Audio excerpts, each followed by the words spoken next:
কয়েকদিন ধরে যেন বৃষ্টির শহরে পরিণত হয়েছিল রাজধানী। সকাল থেকে রাত একটানা ঝরেছে বৃষ্টি, জলাবদ্ধতায় নাকাল হয়েছে নগর জীবন।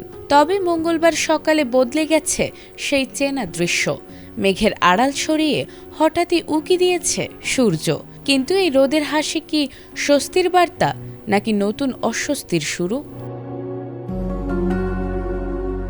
টানা বৃষ্টির পর মঙ্গলবার সকাল থেকেই ঢাকার আকাশে দেখা মিলেছে সূর্যের।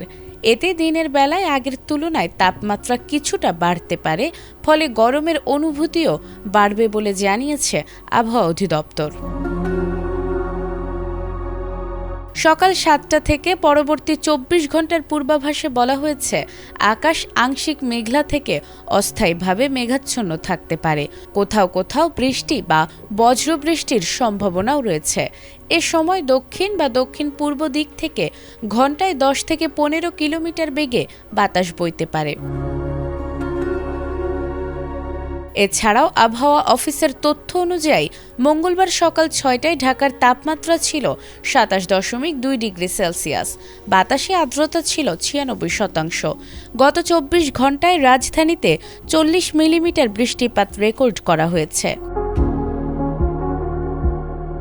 তবে রাজধানীতে সূর্যের দেখা মিললেও দেশের সার্বিক পরিস্থিতি এখনও স্বস্তির নয়।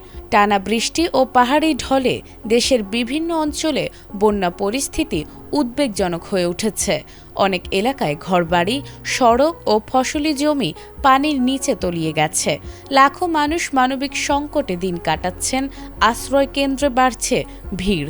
দুর্গত এলাকায় খাদ্য, বিশুদ্ধ পানি ও জরুরি সহায়তার চাহিদাও বাড়ছে। এদিকে দেশের 8 বিভাগেই দমকা হাওয়া সহ হালকা থেকে মাঝারি বৃষ্টি কিংবা বজ্রবৃষ্টির আভাস দিয়েছে আবহাওয়া অধিদপ্তর। কোথাও কোথাও মাঝারি থেকে অতি ভারী বর্ষণও হতে পারে।